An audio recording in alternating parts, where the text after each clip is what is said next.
Bagaimana cara mencari sebuah pembukaan dalam sebuah kehidupan? Inilah tema topik kita kali ini.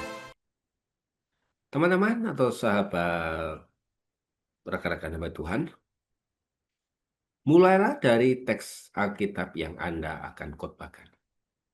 Itulah cara yang pertama untuk membuka sebuah khotbah. Ketika kita mulai mempelajari teks Alkitab, tanya pada diri Anda, apa konteks ayat ini? Apa hal yang menarik, yang mengejutkan dari konteks ayat ini? Apa yang menjadi masalah yang diangkat oleh teks tersebut? Bagaimana teks ini berkaitan langsung dengan kehidupan jemaat? Atau dengan kata lain, pergumulan apa yang sedang dihadapi di dalam konteks dan sangat relevan di dalam jemaat?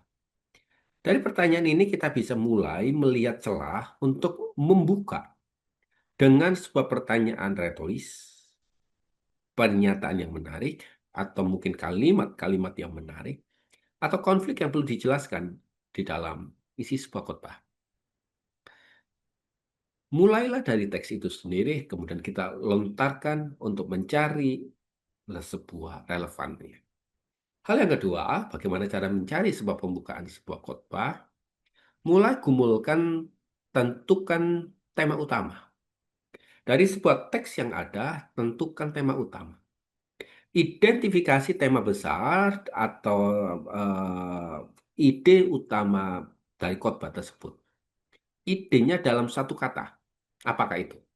Takut, kecewa, gagal, pengampunan, harapan, panggilan, kasih karunia, atau kematian, atau yang lain.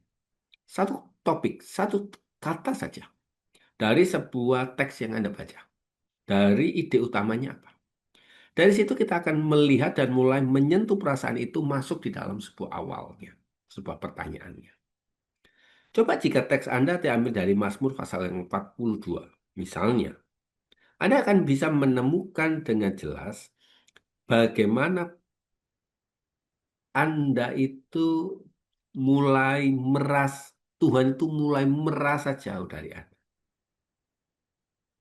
Apakah Anda sedang haus akan Dia? Mazmur pasal 42 tersebut akan mendorong kita untuk menemukan bagian ini. Ini menjadi bagian permasalahannya.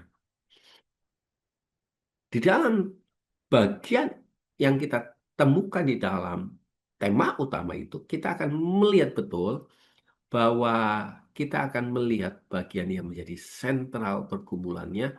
Satu kata, lalu kita mulai mencari pembukaannya dalam bentuk ilustrasi, cerita, kata-kata bijak, quotes yang lain, lalu kita masukkan itu di dalam pemahaman isi khotbah. Yang ketiga, gunakan sebuah ilustrasi atau sebuah pengalaman pribadi. Tentu saja ini kita dapatkan dari ide utama atau ide teks yang ada. Tulislah pengalaman-pengalaman kecil di dalam kehidupan sehari-hari Anda mulai hari-hari ini, sehingga itu kelak akan menjadi bisa kita ambil sebagai banknya untuk kita melihat sebuah pengalaman yang nyata, sebuah ilustrasi sebagai kehidupan yang ada. Saya sering menggunakan kalau saya membaca Instagram, kalau itu kisah itu ada berhubungan, saya selalu save untuk saya simpan di dalam sebuah kolom yang saya sebut sebagai kolom khotbah. Saya ingin tunjukkan kepada Anda. Ini adalah kolom khotbah yang dimana memuat cerita-cerita tentang khotbah yang akan saya gunakan, yang pastinya suatu kali nanti bisa digunakan di dalam khotbah-khotbah pembukaan saya. Hal-hal yang kecil di dalam kehidupan kita, hal-hal yang sangat sederhana, harus kita kumpulkan. Supaya itu sebagai bank, agar pelayanan pembukaan di dalam sebuah khotbah itu sangat relevan. Dan kita bisa mencarinya di mana saja. Selanjutnya, gunakan pertanyaan-pertanyaan yang bersifat reflektif. Atau mungkin pertanyaan-pertanyaan yang bersifat provokatif.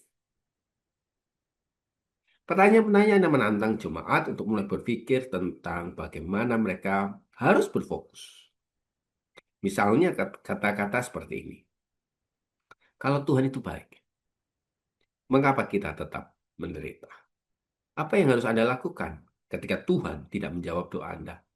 Lalu Anda bisa memasukkan hal-hal ini dan mulai melakukan apologetik penggembalaan di dalam kehidupan Anda. Bisa juga Anda membuat sebuah khotbah, pembukaan sebuah khotbah itu dari kehidupan jemaat.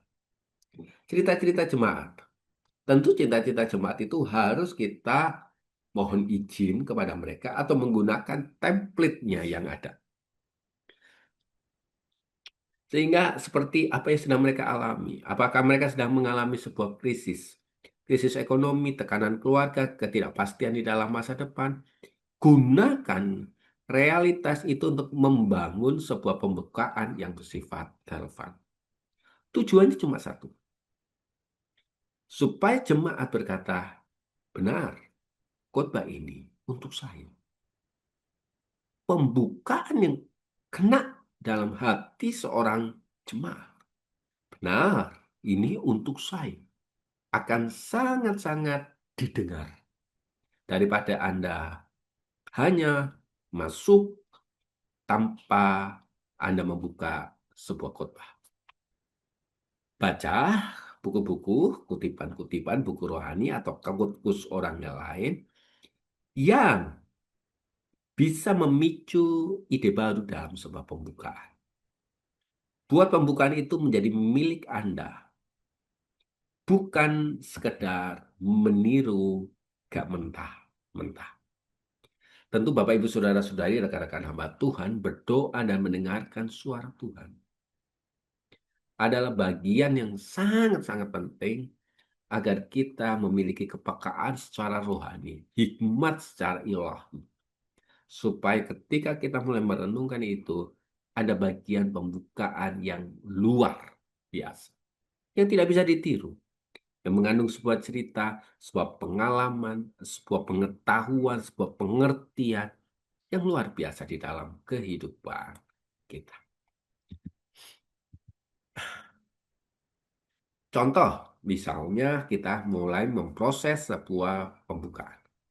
Kitab Lukas pasal 15 ayat 11 sampai ke 32. Kisah tentang seorang anak yang hilang. Tema besar bagian itu adalah kasih Bapa yang tidak berubah meskipun anaknya gagal.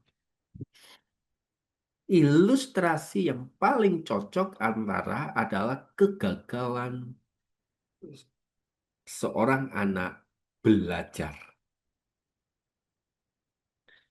Apakah Anda sudah sebagai ayah, sebagai orang tua, tetap menolak anak Anda ketika anak Anda gagal belajar berjalan?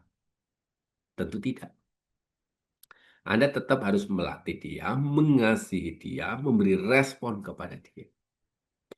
Pertanyaan terbuka adalah seberapa jauh Anda harus pergi agar Tuhan berhenti mengasihi Anda.